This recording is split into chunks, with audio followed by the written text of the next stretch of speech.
Welcome to the Voucher Scam. I'm Claire Campos O'Neill. Nicole Abshire is out today. In this episode, we are going to be sharing a story from another education podcast called Have You Heard? But before we get to that, we want to update you on what's happening with our show and the current state of affairs in the fight over vouchers in Texas. When we first launched the Voucher Scam, our goal was to lay out what education vouchers are and why vouchers threaten core democratic values. When we started, there was a sense of urgency because we'd heard Governor Abbott was going to call a special session to push vouchers. And on October 9th, he did exactly that. Special sessions last for no more than 30 days, and this special session is set to expire November 8th.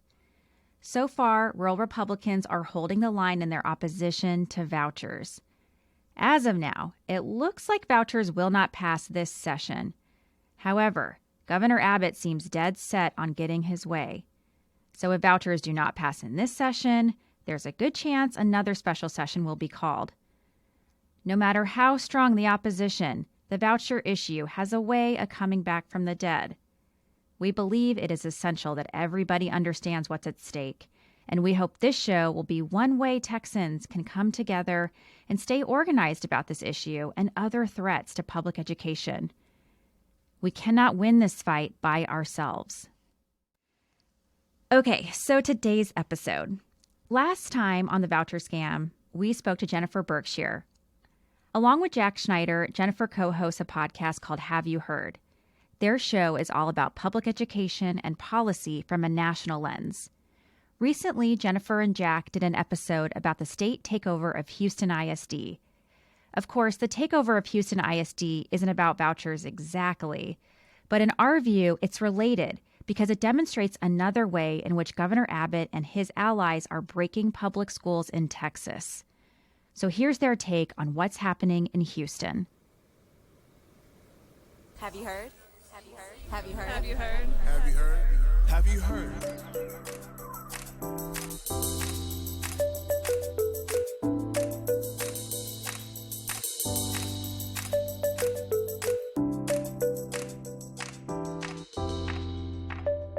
Welcome to Have You Heard? I'm Jennifer Berkshire. And I'm Jack Schneider. And Jack, I'm going to put you on the spot here. Do state takeovers work? Oh, I thought you were going to ask me like a really difficult question. No, right?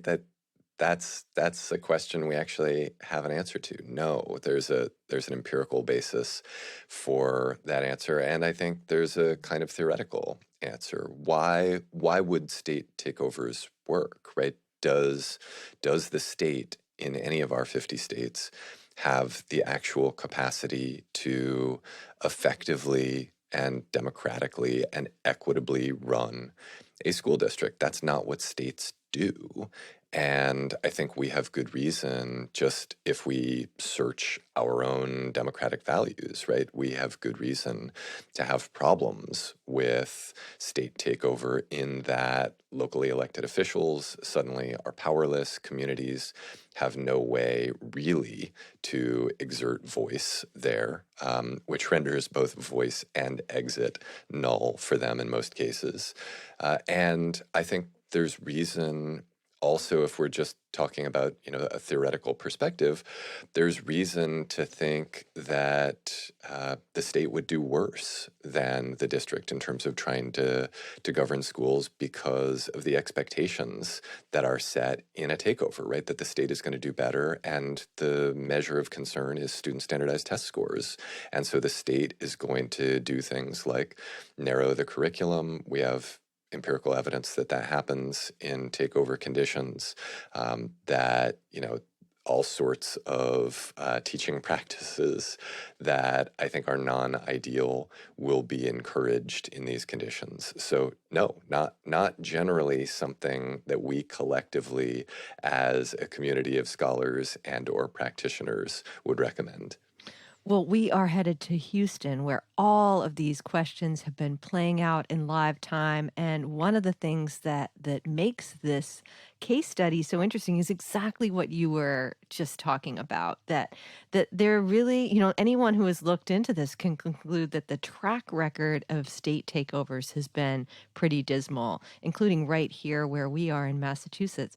But, the other thing is that anyone who's been paying attention to Texas knows that the governor of that fine state spends seemingly all of his time advocating for moving students into private schools that aren't held to the same accountability standards as the ones in the Houston schools that he's now so intent on assisting. Yeah, you definitely have to have both sides of your mouth in full working order in order to be able to carry out the kind of rhetorical moves that he's currently engaged in. Well, that's one of the things that made this episode so challenging for me, Jack, having to speak out of both sides of my mouth.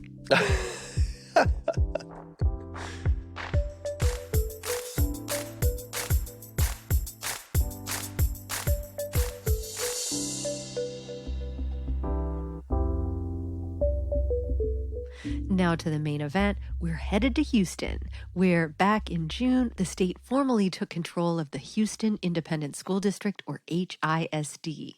This is a story with a long and complicated backstory that would require a multi-part series to tell. So we're beginning the tale in the more recent past. Ruth Kravitz runs Community Voices for Public Education, which is loudly dedicated to winning back Houston's control over its schools. She is an expert on all things takeover, including the law passed in 2021 that gave school districts a temporary reprieve from test-based accountability, but gave the state all sorts of new powers in return.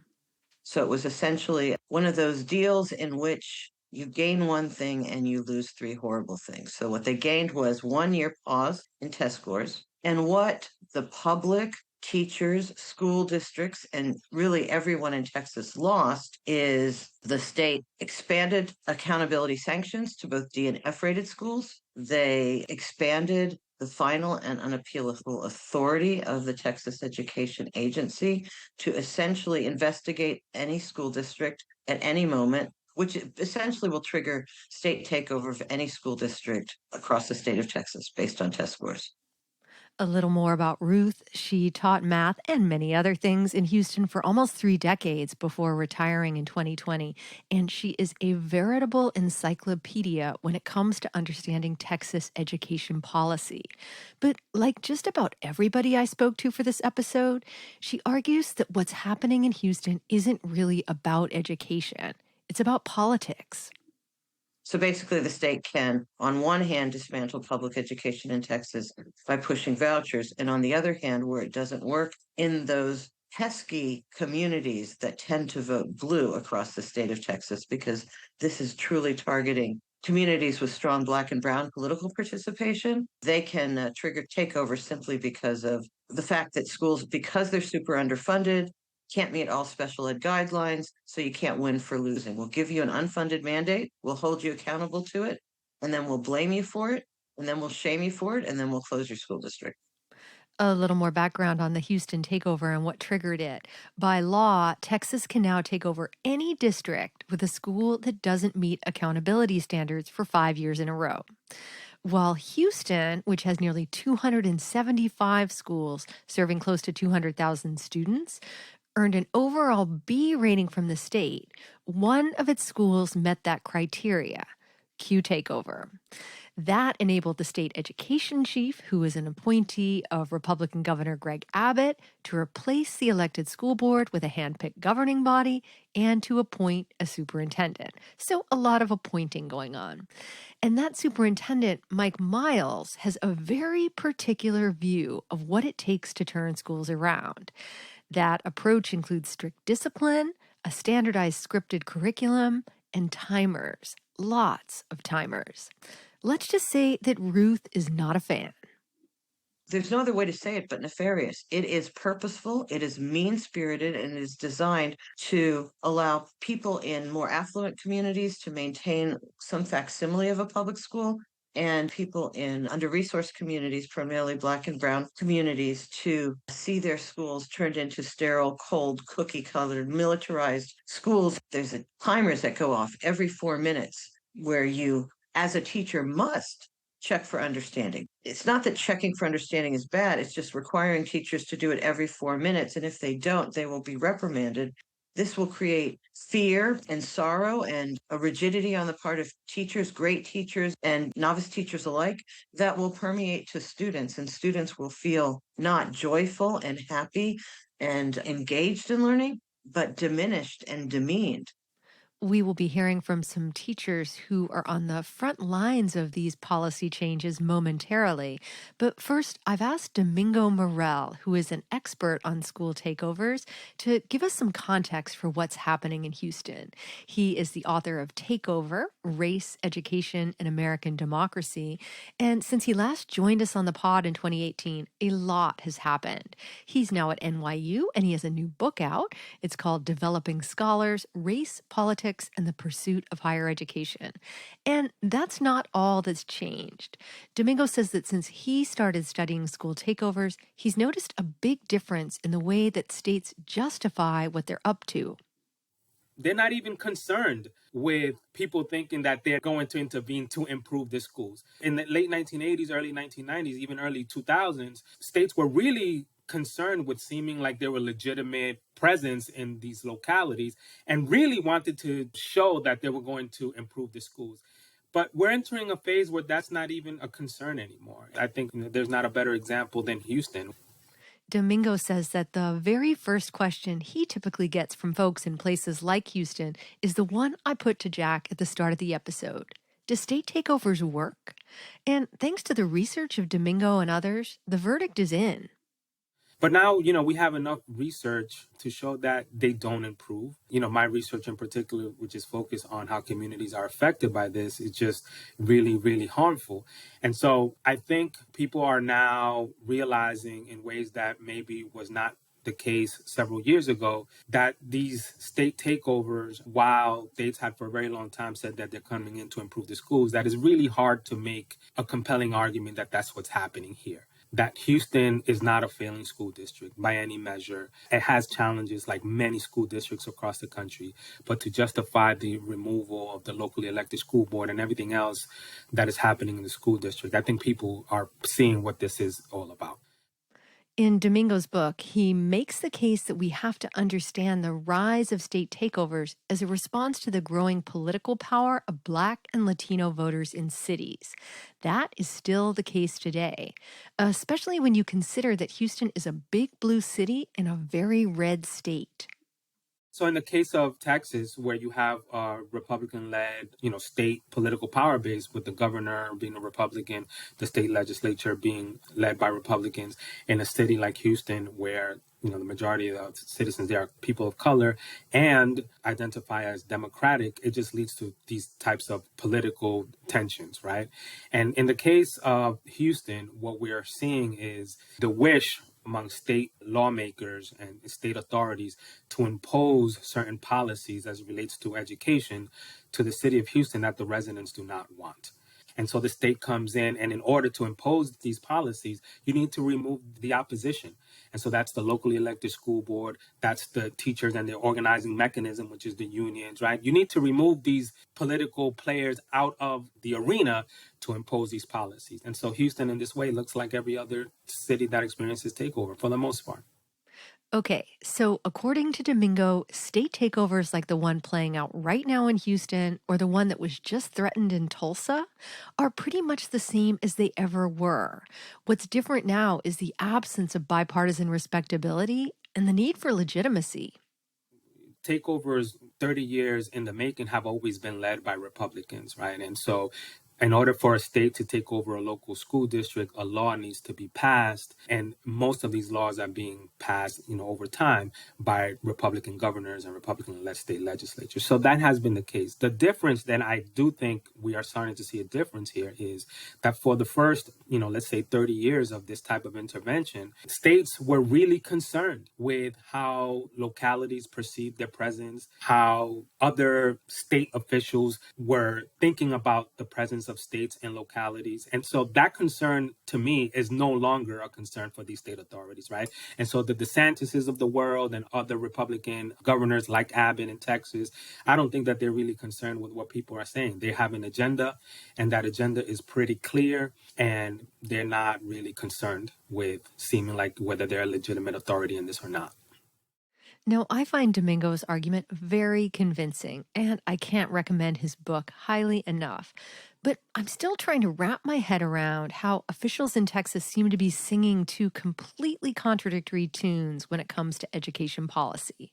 That on the one hand, they had no choice but to take over the Houston schools because of achievement. And on the other, the goal is to move as many kids as possible into private religious schools where the state doesn't measure achievement. Hey, Voucher Scam listeners, do you want to be a strategic player in politics? Then we have to tell you about Future Hindsight, an award-winning podcast that takes big ideas about civic life and democracy and turns them into action items for all of us. If you love our show, you'll love Future Hindsight. Mila Atmos is passionate about unlocking the power of everyday citizens. Join her on the show as she zeroes in on what you can do to get engaged and stay engaged. Every Thursday, she talks to bold activists and civic innovators to help you understand your power and your power to change the status quo. Find them at futurehindsight.com or wherever you listen to podcasts. Andrew Kirk is a 9th grade geography teacher. He's also the father of a 4-year-old who close listeners may discern playing in the background. And Andrew sees a common thrust to education policy in Texas these days.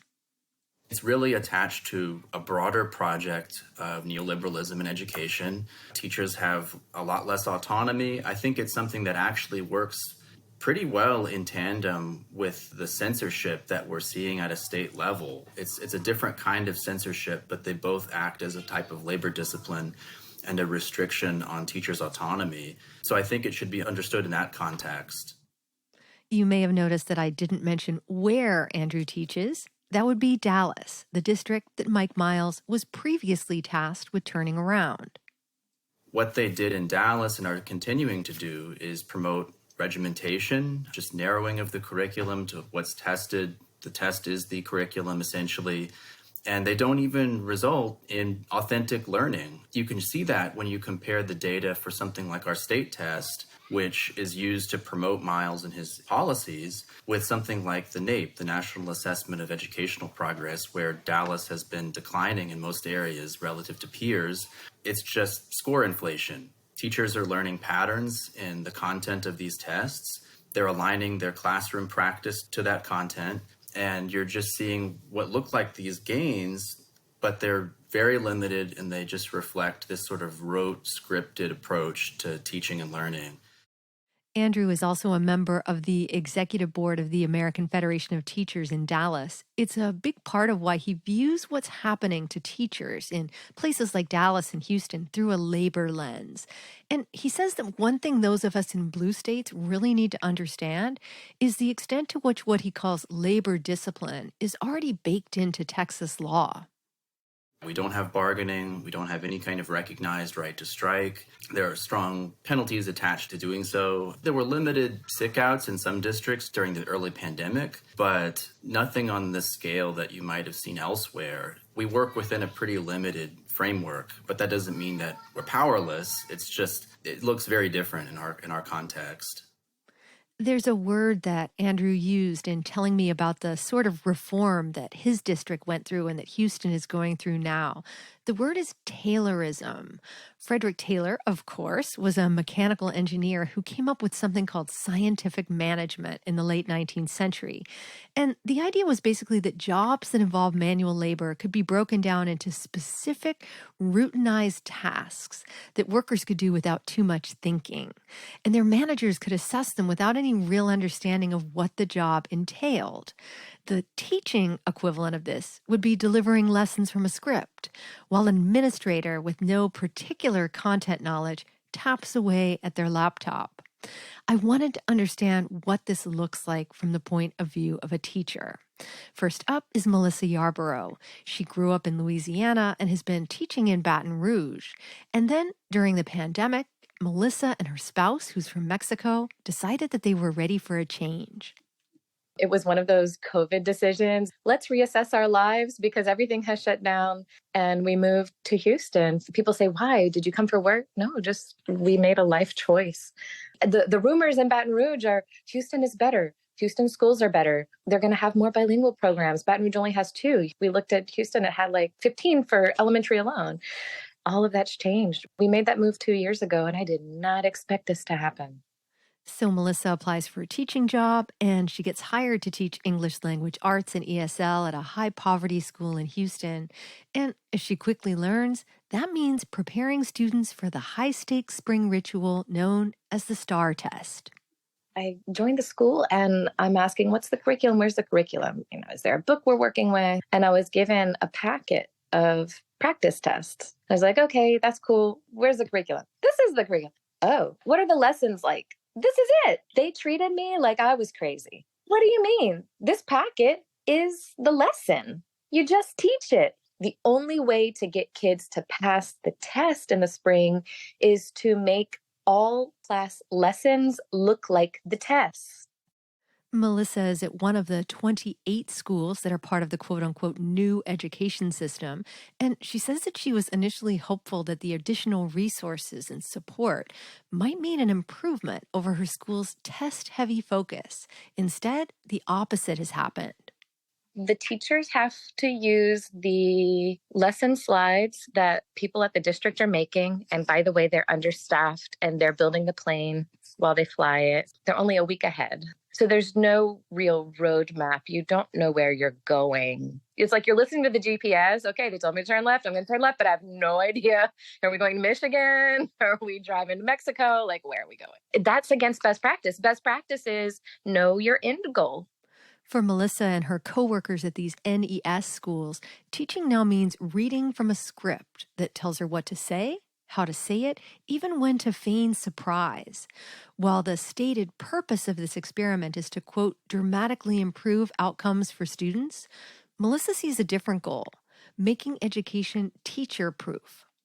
Everything that the superintendent has ever said since he started on June 1st is geared at teachers are the problem. Teachers are the problem. We've got to fix the teachers. And it's insulting. It is very nearsighted. It is simply dumb. I know a teacher who's leaving the district already, and I hear rumors of many more. They are planning on replacing us with anyone because there's a script. So you don't need to know how to teach. He doesn't want teachers who think critically. He wants people who will shut up and read the script because either he truly believes that that's going to save education and he's misguided in that, or he truly wants to ruin public schools so that everything can be shut down and chartered and privatized, which sounds more like Abbott's plan. And Melissa is not alone in feeling that way. I heard similar statements from everyone I talked to for this episode, and it's hard to blame them for doubting the sincerity of state officials. In the months since the state took over the Houston schools, there's been a steady drip, drip, drip of news stories that cast further doubt on the state's motives, like this recent Texas Tribune ProPublica collaboration. Texas schools chief took over Houston district, but has let underperforming charter networks expand. Or this Texas Observer piece, teachers strong-arm to get on board with Houston schools takeover. And here's the thing. Going after teachers because they won't stick to the script only adds to the perception that there's something unsavory happening in Houston. So I'm Daniel Santos. I live in Houston. I am an immigrant from Mexico, but now I'm a citizen. I mean, that's important because for a long time I couldn't vote. I teach a dangerous subject in Texas. I teach history. Daniel has been teaching in Houston for 17 years, and he says that while the takeover and Greg Abbott's pet project of having the state pick up the tab for private religious schools may seem different, they're not. These experiments that our board of managers has enabled a state-installed superintendent to implement do not serve the needs of students that attend my school. But it's in order to feed this narrative so that Governor Abbott and many conservative Republicans can showcase why school vouchers and privatization would be the best alternative to public education. And here is Houston, the largest school district in Texas, one of the largest in the nation, and use us as the reason, the model, the rationale to explore and justify another approach to educating our children. Daniel mentioned that he's an immigrant, as are many of the students in his school. That's important here because it means that the state's disenfranchisement of local voters is personal to him. The flavor is there. It is an anti-democratic tactic. Politically in Texas, all three branches are controlled by the same political party. This is the best strategy that they can implement because they are outnumbered in cities like ours that are as diverse as ours in Houston and Austin, and we've seen it even across the country. And we dare to expose that. We dared to tell the Emperor Greg Abbott, you have no clothes. We know what this is about. This isn't about helping students of color or helping schools that have been historically underserved. This is about power. This is about disenfranchisement. We know what this is about. Of course, democracy doesn't just mean voting. I asked Daniel what his students might say if somebody actually asked them what it would take to dramatically improve their outcomes. I love that question. I think my students, if they had an opportunity, and I would encourage them, they're very bright and I empower them to speak up. They would ask for smaller class sizes. They would ask for greater investment, greater diversity in the curriculum, greater differentiation to honor how they learn, and provide different opportunities for them to demonstrate that they are the experts that they know they are in the curriculum and in their gifts. I sponsor the chess club and student congress, and some years ago, we attended a conference of the student council at a school on the other side of town. It broke my heart when, as we attended the conference, how many of my students were whispering, oh, look what they have. Oh, look at what they have. It broke my heart, and they would confess to me, why do we not have that? It's the same school district. It is the same Houston Independent School District. I hope maybe one day, if Greg Abbott and the Education Commissioner, Mike Morath, had the courage or the integrity to ask my students, I think that's what they would say. And I hope that they would open their hearts and listen to what our students and our parents want. We're going to meet one of those parents right now. Jessica Campos has 3 kids who attend Houston Public Schools, ranging from ages 3 up to high school. I caught up with her while she was driving them around, so you may notice that the audio quality is not the greatest, but Jessica's passion is undeniable. I'm a proud mom. I'm an involved mom. I want to be on top of my kids because I think education is very important. I am a 9th grade dropout, and I don't want that for my kids. I have a lot of insecurities, and lately, those insecurities are being put away. It's like I'm getting so many calls from people saying how great I am, and it makes me so emotional. Jessica heard about the takeover from teachers at her kid's school. She describes the school community as small and closely knit. So the idea that the teachers were the problem didn't make a lot of sense to her. I don't think teachers get into the business thinking, oh, I can't wait to be a teacher and read a script. I think it's more along the lines of, I can't wait to create great curriculum for these kids to be inspired, and I can't wait to make an impact on a child. I think that that's more of what teachers are looking for.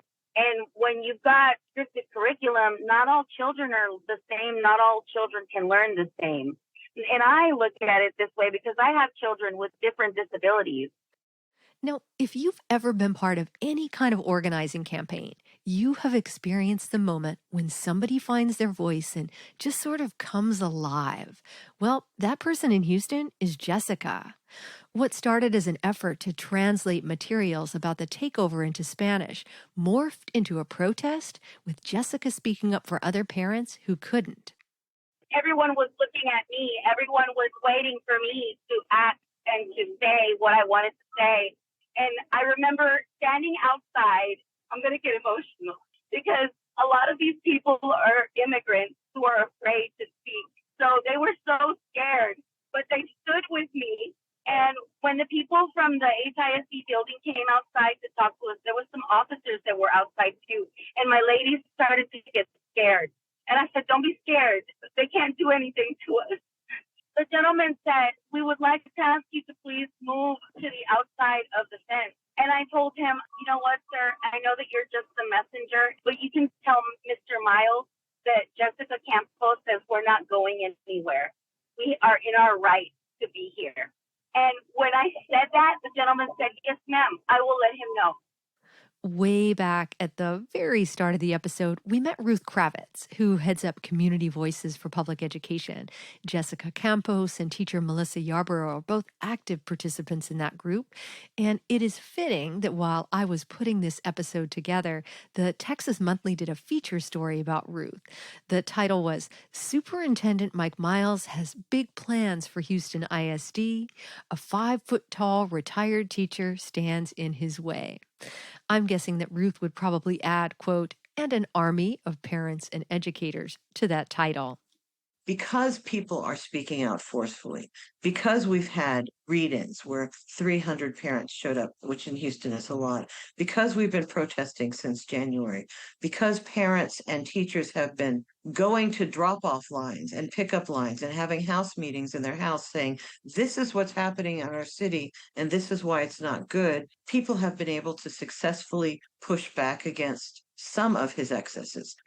Some of the policies that the superintendent has had to backtrack on include eliminating recess at some elementary schools, banning teachers from saying bad stuff about him or his ideas to the media, and that requirement that teachers stop teaching every 4 minutes for an assessment. That's gone too.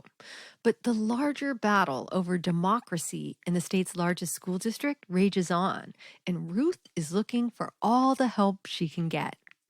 People can do whatever they are able to do to save our last profoundly important public good, which is public education. And that can mean signing a petition. That can mean going to a drop-off line. That can mean inviting 10 of your friends over to your house for wine and cheese or donuts and punch and talking about the takeover. That can mean volunteering in your neighbor's school, not your school, but your neighbor's school where the conditions are most militarized and egregious, and being a witness to that which shouldn't be happening, and at some level using that information to stop this takeover instead of waiting, 19 years that New Orleans has been taken over and 16 years for Philadelphia, and it's still going on largely. I don't want this to be the case in 20 years, and the louder people get, the faster we can reclaim our democracy.